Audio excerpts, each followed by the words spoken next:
I met my wife, it's always been a dream to study medicine abroad. As at when I met her, she was already a graduate of microbiology and she was still planning to study medicine abroad. Almost all her password, there's this doctor, so. She was so obsessed with the idea. But you see, she got married and we both knew Holy Works. Like 2 years into marriage, she came and said, oh babe, even if I don't study medicine, at least let me go abroad to do my master's for 2 or 3 years. We will be in Nigeria and I'll come back. I came again and said, Holy Work, you want to leave me and we are married? And finally, she had to resort into applying for an online course at the University of London. Today, she's a proud graduate of the University of London. Just that she got her certificate in Egbeda. Hey beautiful people, welcome back to the Girl Chat.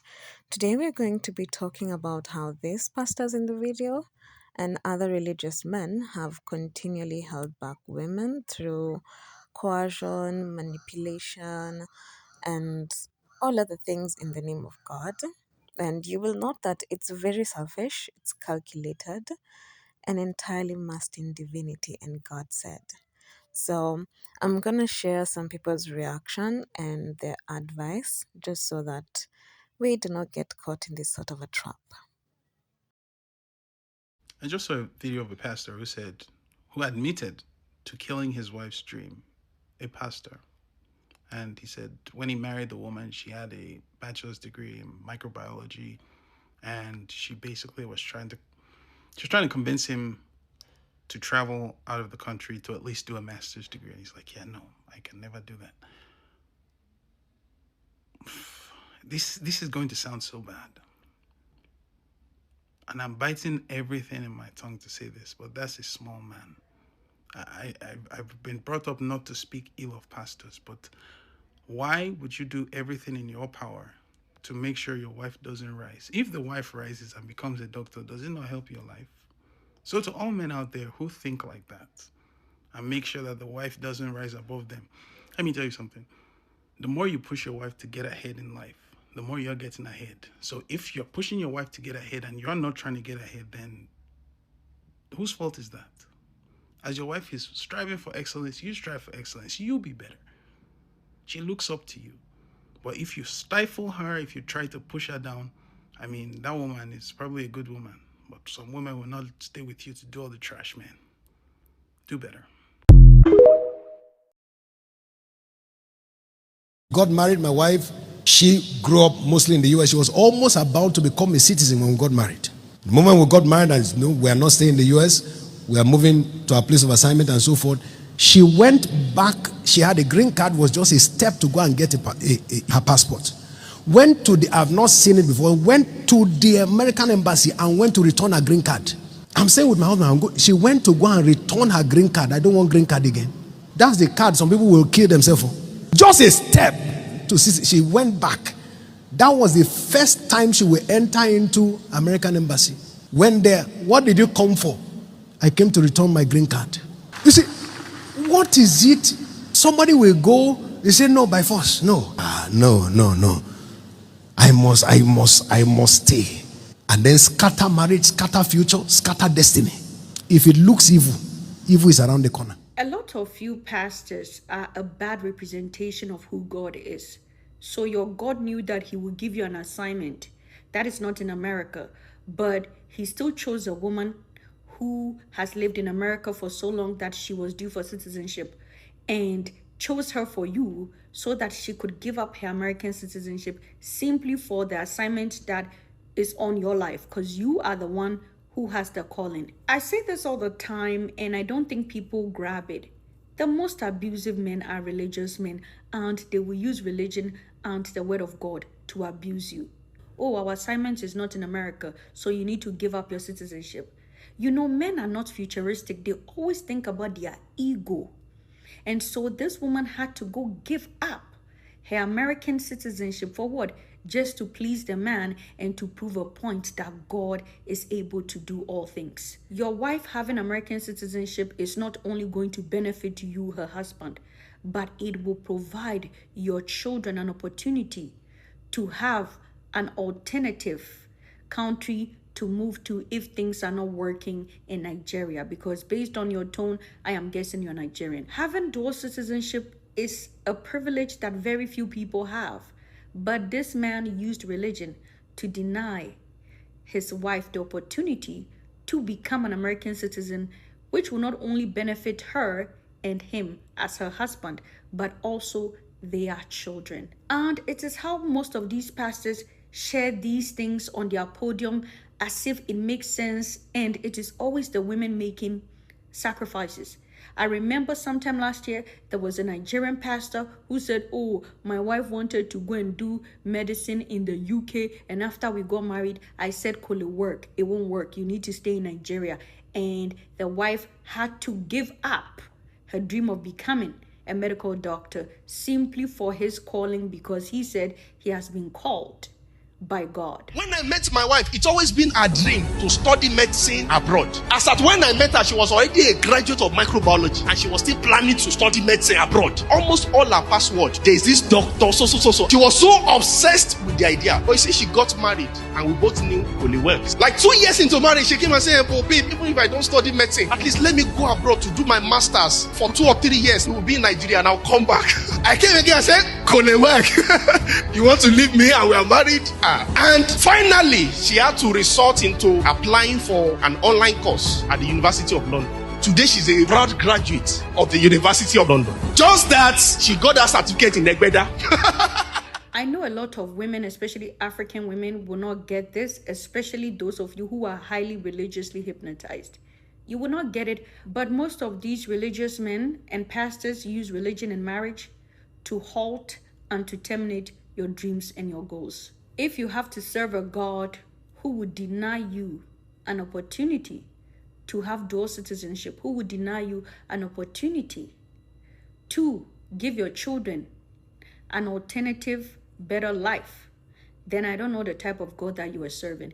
Dear African Christians, you don't need to make these sacrifices to prove that God is able or God is a good God. It's okay to take advantage of all the opportunities that life has given you and still be a Christian. Any man who is trying to terminate your goals, your dreams, and certain things that you want to achieve for yourself in the name of, oh, God has called me, you need to make this sacrifice, is only abusing you. And he's the weapon formed against you. I am only being honest. My name is Dr. Zita. I am a sociologist. For me, you cannot even pay me to marry or even be with these religious men. It is way too much. If you're not following, guess what? Hit the follow button.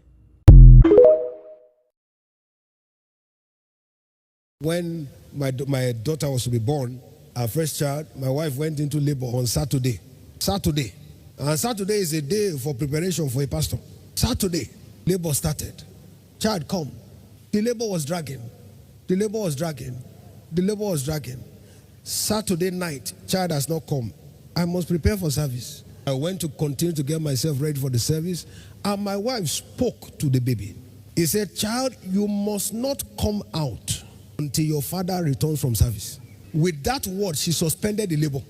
I came back from 3 services to meet her in the hospital, and then labor started again. She used her word to stop it. That child could not come until I returned from service. After I returned from the service, then it was triggered again, and then the child came forth. That's with words. Is somebody getting it now? Your words have the ability to trigger. It has the ability to trigger whatever it is that you desire. Somebody's story here is changing.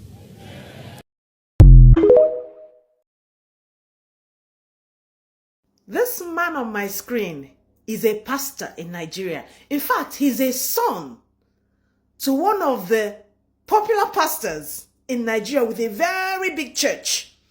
So, on Sunday, he was telling his congregation how his wife gave up her American citizenship to come back to Nigeria to be with him. And the reason why he used that was to tell women, I believe, that they need to sacrifice their life and their future and their ambitions to be with a man. Now, he said he met his wife, who has lived most of her life in America. So she's established, that's where she calls home. And she's got the green card. at the time, and she was at the verge of getting her citizenship, being naturalized in US. And he married her, knowing her trajectory, what she wanted to achieve for herself. He married her. And after marrying her, he said to her, we cannot live in this country. We have to go back to Nigeria, because that is where the assignment is. That is where my assignment is, not yours. And according to him, his wife, for the first time, went to American embassy to return her green card and said to them, I'm not interested in your green card anymore. My husband said we're going back to Nigeria. I'm not interested in being a citizen anymore. First of all, what does he mean by that was her first time in American embassy? What does he mean? That's not her first time. Because if she got a visa to travel, she would have gone there to get her visa. If she got her green card, she would have gone there to get her green card. So that's not her first time. That's one lie. Another deceit is for women that always want to give up their life without the man making any kind of I appreciate. You have to, shift ground a little bit, compromise as they call it. But don't compromise your future. Most of the women married to these men of God are miserable. Go and write it somewhere. Most of them have come out to say it. They are miserable. They go through it. Those men make them to give up everything for them, and they don't give up nothing for them. They just sit there as a stooge, doing nothing. Every time you see them, they're waving and they're miserable. There are so many women that have come out here talking about how they're married to men of God or men in the church or something like that. How miserable and abusive those men are. They don't care about you. They care about what the congregation think of them. The fact that somebody knows the Bible doesn't make the person of a good character. Somebody might know the Bible from back to the front, and yet his character is flawed. He's mean-spirited. They know. In fact, anybody that is always quoting the Bible for you is a red flag. I'm telling you, I'm a Christian. But anybody that every time they speak to you, they tell you the Bible said, no logic. Red flags, they're abusers. Don't give up your future, your life for anybody. Meanwhile, you know somebody is living in a certain place. You know. Why do you want to marry the person and move the person from there? That's how abuse starts. Why do you want to marry someone that is already established somewhere and then you approach the person and take the person to another country? For what? Unless you want to relocate on your own, feel free to do it. Don't do it on anybody's account. Unless you've made up your mind, this is what I want to do on your own, so that if it goes wrong, you know that it is you that decided and not because someone told you to do so. So many people have been told to get pregnant so they will marry them. They litter their ass. A lot of them. So many people have been told to give up their career. I will start you a business. I will start you something else. Up until today, nothing. Another man of God came out the other time and said, that his wife wanted to be a doctor, and as soon as he married the wife, there's no way she was going to continue to whatever. She had to get some other degree. Because he said she cannot, leave the family and go and be pursuing her career. That's what they do to you. That's what they do to you. Be very careful. Be very loving. You give up before you know you're miserable. You're crying all the time. You are. And you won't come out and tell the other woman the truth. You sit there and be smiling. You won't tell them what you're going through. Don't listen to these people. Do you? Any man that cares for you, that values you, will not ask you to give up everything to be with him. He won't. He will meet you halfway. You people will meet yourselves halfway. That is how life works. Then they tell you compromise. The compromise is on you. You'll be the only person compromising, sacrificing. They will be there booming. Tomorrow they'll tell you, what are you bringing to the table? You miserable woman. All you do is breed children. They'll tell you that. Do you know how much it costs to maintain this house? You're not doing anything. You're such a lazy woman. Meanwhile, they told you to stop everything and move with them. Be very careful. Be very careful. Apparently, you're not good wife material unless you have sacrificed all your senses to be with the man.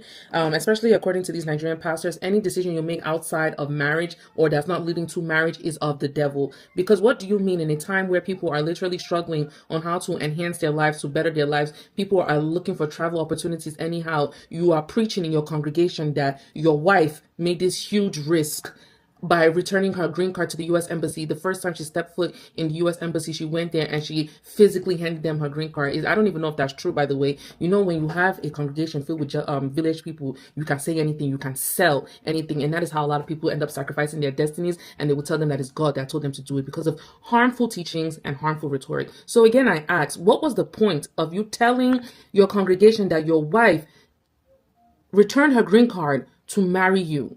What is it? Is your wife now the threshold? Is she the benchmark? Is she what's considered the standard to women when it comes to marriage? And every single time you guys speak on this topic of marriage, especially you male pastors that are married, the only example you seem to give is the sacrifice that your wife has made, the sacrifice that your wives had made, not the sacrifice that you meant forbid to make sacrifices. I don't understand, because it's never what you guys have done. It's always my wife, my wife, my wife, my wife, my wife. Now I want to hear from your wife. It's like you guys don't understand my level of irritation when these pastors come online and start to speak their one-side narrative.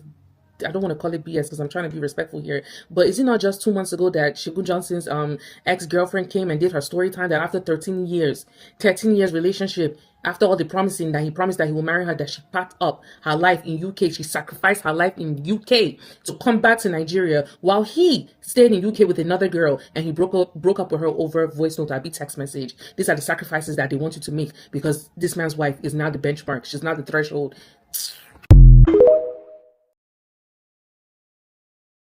Pastor David Oyedepo Jr. shared that his wife returned her green card and moved back to Nigeria after marriage.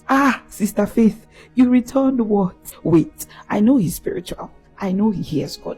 But you too, you can hear God now, Abi. Because some of us, the moment a man can say God said, it's as if our brain just logs out. No questions, no confirmations, just obedience and submission. Meanwhile, this is your life, oh. Listen. If what he's saying will alter the trajectory of your entire life, then don't rush it. Do the calms. Go and hear God for yourself. Not out of desperation or love or not wanting to disappoint him or the church. Because if this thing goes left, you will not just end up regretting your decision. You might end up resenting your partner. And that's a dangerous place to be. Sister Faith, God can speak to you too. Follow for more.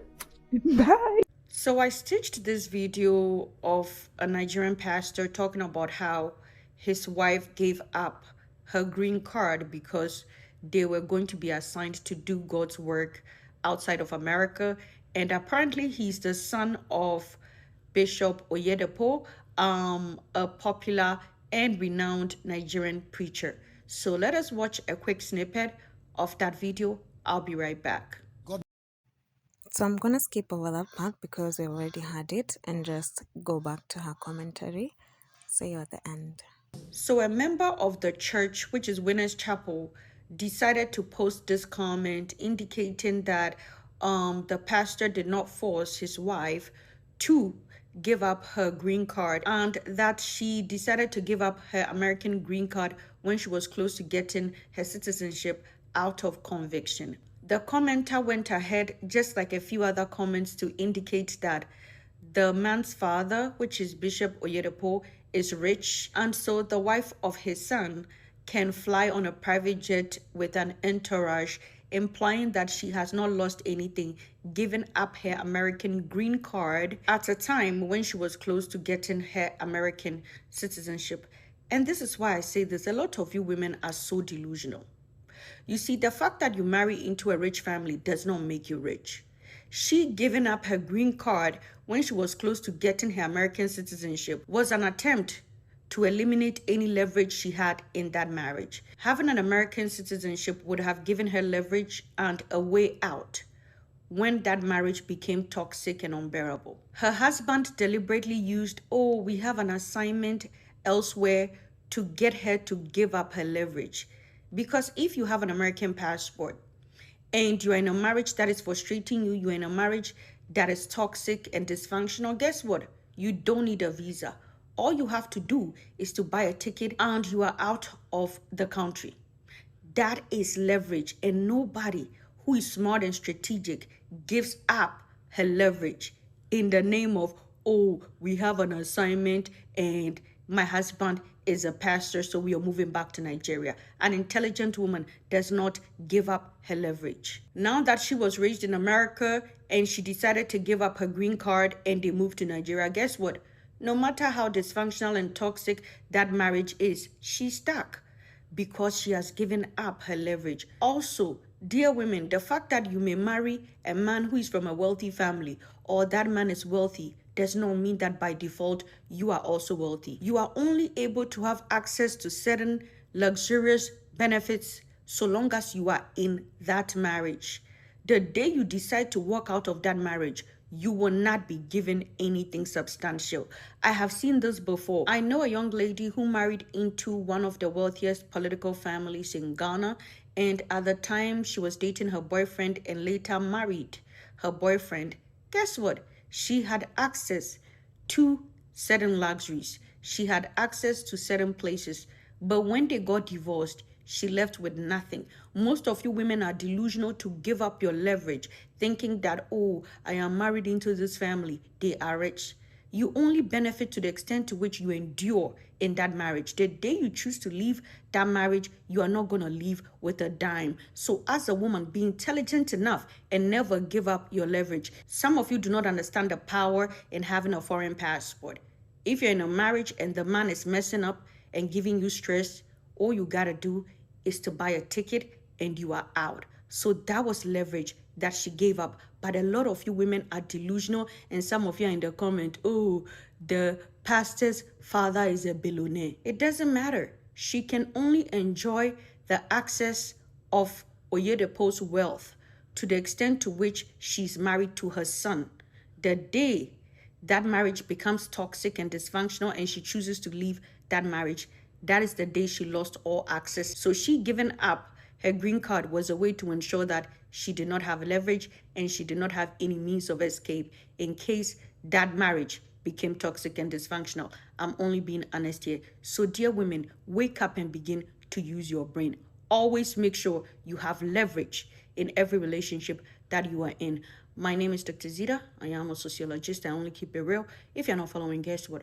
Hit the follow button.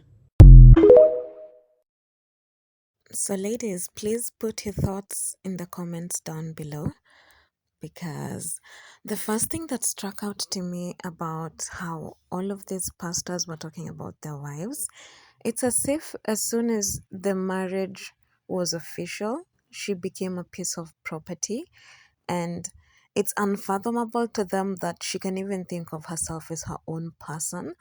The first video at the opening of this entire video, it really pissed me off because he understood just how much doing medicine meant to her. She knew where she wanted to go, and he made it very, very clear that you cannot leave to go and fulfill your dreams just because you're married to me.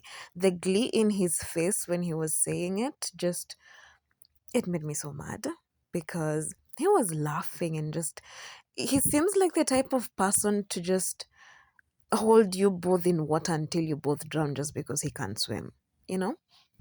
So the other annoying thing that I found on this was, these are people who are holding mics and talking to people and parroting amen right at the end, which is like, it's a coercive way of making somebody agree with you even if what you're saying is very ridiculous. And it's like an abuser who found the right spot where the person is already softened by religion. They're just pushing you over the edge. It's very annoying. Please, ladies, just because somebody is praying and acting religious around you, please watch out for other behaviors that you would not tolerate from people who are not even religious. Okay? And if you've made it this far, please like and subscribe. Let's have this conversation so that we can always talk to a friend who is really not using her brain because somebody said God said. Okay, bye.